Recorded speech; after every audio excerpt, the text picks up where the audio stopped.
My next guest has established herself as a world-renowned chef, but you might be surprised to learn that's not her biggest accomplishment. It's her path to motherhood that she's most proud of. Take a look. Celebrity chef Devin Alexander is known for her darling personality and dishing up healthy and delicious recipes in the kitchen. Her stint on NBC's Biggest Loser turned her into a New York Times best-selling author and a TV personality. Devin's openness about her own weight loss journey has led to a legion of devoted fans. Although she's happy with her success and helping others, she's most pleased with what she gained last year, her life's sweetest treat, her daughter, Cayenne. Devin adopted Cayenne through the Los Angeles foster care system, and she's here to talk about her miracle baby, her unexpected road to motherhood, and how she hopes to inspire others who are looking to grow their family. Devin Alexander, welcome back to the show. Thank you so much, Dr. Ian. It's good to see you as always. So, listen, I want to learn about your journey to motherhood, but first, there was a doctor's visit that actually led you on this path? Explain.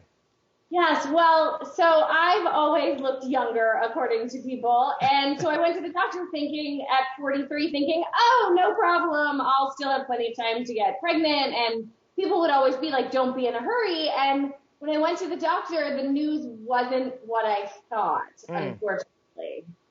Oh, what did they say about your chances of fertility? That basically if I didn't have a lot of money that I didn't care about, I shouldn't even try IVF at that point, which was a huge blow, to be honest. Something you've been wanting to have for a long time, and you weren't thinking that it was not possible. How do you react? I wasn't like full on depressed or anything, but it was definitely like a, whoa, wait, I'm getting older. You know, it was like a come to Jesus moment. And then it really hit hard because it's like, I could have done this before. I mean, I could have gotten IVF before. I could have done this. I could have done that. Like, how is this person who believes in dreams and plans for everything, like, in this position? A lot of people, a lot of women who would receive the news you received, they would get sad and kind of give up and say, well, if I can't do it, then I'm fine without kids. But you didn't do that. You actually ended up looking into being a foster parent. How did that happen? Yes, well, so I had done some philanthropy work in the foster care space. So I knew how many kids, like there's 500,000 kids in this country who need love. And instead of getting super depressed, I'm just like, okay, so I put the year after, or the January after, I always go to these vision board parties, and I put a picture of the baby I wanted. Like, I found a baby that kind of looked like me, that sat in a chef bowl, and I was like, this is the baby I want. Somehow I'm getting this baby. So tell me about the first meeting between you and your daughter. How did that go? Oh my God. It was just like, my actually godmother watched the video back and was like, I've never seen you so speechless.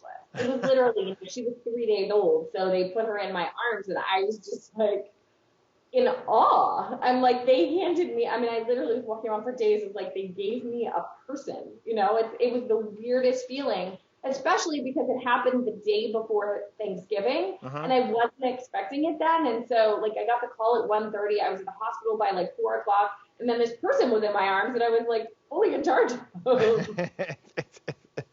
That is so awesome. Now, you're a foster mom, which sometimes leads to adoption. Are you on that journey? Have you done the adoption? Exactly where are you? I got to finalize for adoption after 15 months. So she's fully adopted. And I would just really urge people to think about doing it as an alternative because, you know, there are these beautiful souls out there looking for love. Just makes me think, I grew up in a small town in Connecticut, and the Target family, they had a lot of foster children. Some they adopted, some they didn't. But their whole attitude was your attitude, which is, hey, listen, you're doing something that's very important, that's charitable and helping these kids. So it brings a smile of memory to my face. And I thank you for this absolutely wonderful advice. And hey, congrats and have a great time.